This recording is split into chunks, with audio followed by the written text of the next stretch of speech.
Welcome back to Chem 4300. In this video, we're going to finish up Chapter 17 on the quantum mechanics of rotational motion. And now we're going to turn our attention to the selection rules for transitions between these rotational energy levels. Now, we're going to be talking about what are called the pure rotational motion transition selection rules. And that means that we're going to be looking at transitions between molecule states where the vibrational energy state doesn't change.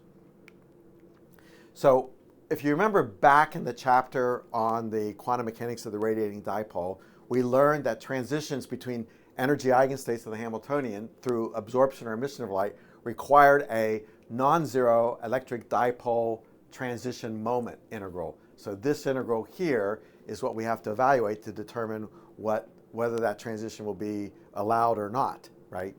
And so I'm writing this out now in terms of the wave functions for the rotational motion. So for the rotational Hamiltonians, energy eigenstates are here, and I'm using just this generic M and N to specify those eigenstates. You know, we know that the M and N are going to be corresponding to some set of rotational quantum numbers, which I'll show here in a bit.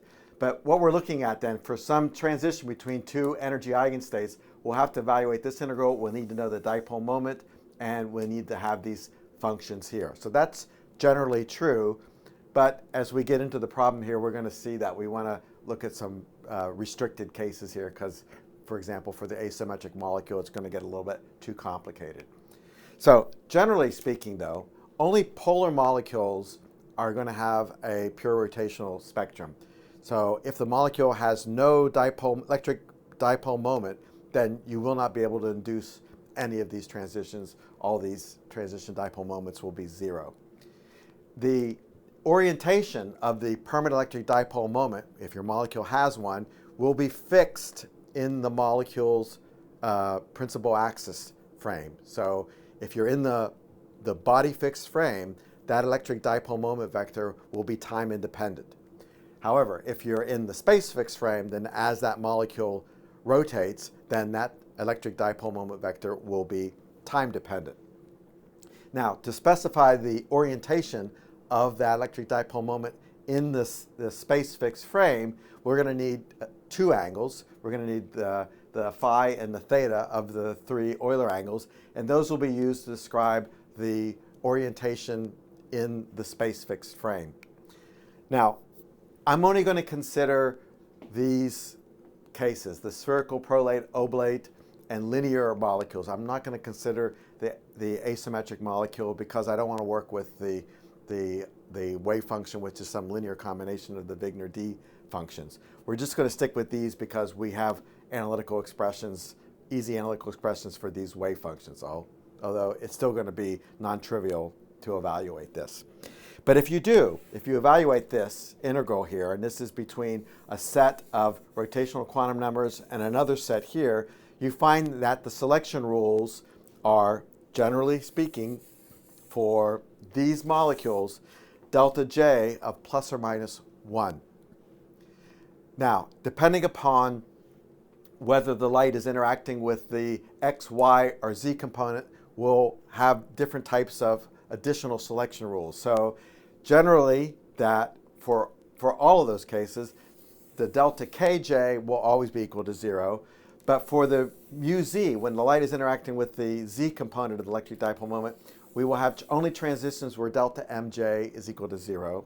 And when the light is interacting with the X and Y component, we'll have delta Mj's of plus or minus 1. So those are our selection rules. Delta J plus or minus 1, delta K always equal to 0, and delta M equal to 0 when light is interacting with the Z component, and equal to plus or minus 1 when it's interacting with the X or Y component. So if I drew an energy level diagram here for the levels that are going to be involved in these transitions, I'm going to draw the different J levels here. And since delta K is always 0, the one that we're interested in is delta M. And so I'm going to draw the M levels here off to the side. And remember, energy doesn't depend on M, so all of these M levels have exactly the same energy for a given J level. But we see now the transition. So the when the light is interacting with the z component of the electric dipole moment, we can always make transitions between different j values, but it's only when the m sub j doesn't change. So we see transitions are all going to be going straight up. If I have m sub j of 0, then they're going up here, never crossing over. Similarly here, when m sub j is equal to 1, I have to stay inside that m sub j of 1 or m sub j of 2, and so on.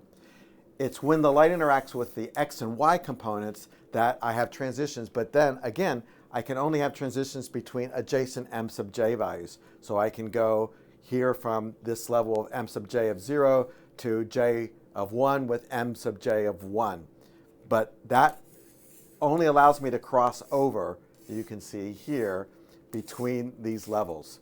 So it's only plus 1. I can't make a transition from here over to there with x and y. Okay. Now, one thing we've noticed is that kj, the delta k, is always equal to 0. And that actually makes good sense, because if you think about it, that by symmetry, the electric dipole moment vector should always be along the figure axis, which is the principal axis with the highest rotational symmetry in these molecules, the spherical and the symmetric molecules that we're talking about here. Now, k is associated with rotation about that figure axis. So in other words, if the electric dipole moment is along the figure axis and changing k is associated with increasing or decreasing angular momentum associated with that component, then you can see why delta k is equal to 0, because no matter how much you increase or decrease k, the direction and time dependence of that dipole is not going to change at all. So that's why delta k is always equal to 0 in our selection rules here. As I said at the beginning of the chapter, we don't expect the molecule to be perfectly rigid. We know there are going to be deviations away from the rigid body approximation. But as I also said, those deviations are going to be small, and we can treat them as perturbations on the solutions that we've already worked out for the eigenvalues and the eigenstates in the various cases. So let's see what those corrections look like. Now, experimentally, through spectroscopy, it's found that the energy levels and the spacing deviate away from the predicted values, the ones that we just worked out, as the molecule rotates faster, so with increasing j. Now, what we've been doing is ignoring the fact that we're working in a rotating frame and that there are Coriolis forces and centrifugal forces that are at play, and these fictitious forces will change the Hamiltonian. But there'll be perturbations on what we originally wrote down, and we can do some kind of static perturbation theory to correct for them. So what's going to happen is, for example, the centrifugal force, as the molecule rotates faster, is just going to cause the bonds to stretch, and that will cause the principal components of the moment of inertia tensor to increase, and then that will cause the energy to decrease. Remember, the energy is inversely proportional to the size of those principal component values. Additionally, we expect Coriolis forces are going to play a role in vibration, and we've talked about that before. So what we find is that we can have corrections for the vibrational energy and the rotational energy away from those ideal cases that we've looked at in the chapter on vibration and now in this chapter on rotation. So in the chapter on vibration, we saw the vibrational energy was just given by this term here, where we had n plus half times the vibrational frequency. And so this is the vibrational quantum number. But now if you include, say, anharmonicities, so if we have deviations from harmonic behavior, then we would have an extra correction here for this with this term. For the rotation, though, what's happening is that the centrifugal force term will take our energy expression here and we'll reduce it by some amount. And that we're going to account for with this term here. Now, these constants, B and D, will depend upon the molecule's vibrational state, and they're given here. So B is going to be some equilibrium value with some scaling factor here times n plus half. And D actually is going to depend on the vibrational state, but I'm just going to just approximate it here as just one value, the equilibrium value, and we'll not worry about the higher order corrections. Okay, so let's see how these equations can be used and estimate how big of an effect that we're talking about. So we have a lot of constants in here. In addition to the rotational constants, now we have the centrifugal distortion constant, we have the vibrational frequency, we have this anharmicity correction here too. And so you can go to tables. These have all been measured and tabulated. And so here are a number of various diatomic molecules, and here are all of those constants that we need to calculate the energy levels for those molecules. So let's look at an example. Let's say we want to calculate the energy difference between the J equals 10 and J equals 11 rotational energy levels for the HCl molecule in the N equals 1 vibrational state. And let's compare the pure rigid molecule behavior with what we get if we included the centrifugal force distortion. So first of all, we'll calculate the rotational constant for the N equals 1 state. So using the equation we had over there, we'll look up BE and we'll look up this alpha E. So I'll just go in the previous slide here. So for HCl, we're going to look up BE here and we'll look up alpha E, and we'll use those, whoops, wrong way. We'll use those to calculate here and here a value for the rotational constant for the molecule in the N equals 1 state. And then using the rigid molecule approximation, we'll use just this term right here with this B, and we'll calculate this value with 10 plus 1 for the J equals 10 to 11 transition, and we'll get a value of 243.2 inverse centimeters. Okay, so that's the difference in energy between these two levels with the rigid molecule approximation. Now, if we want to include the centrifugal distortion for the N equals 1 state, then we're going to take our equations and we're going to take the difference between those energy levels here, take the difference between this energy level and the next energy level, so J and J plus 1, so J plus 1 minus J for the N equals 1 state. I'll write it here and here for the J plus 1 and then the J.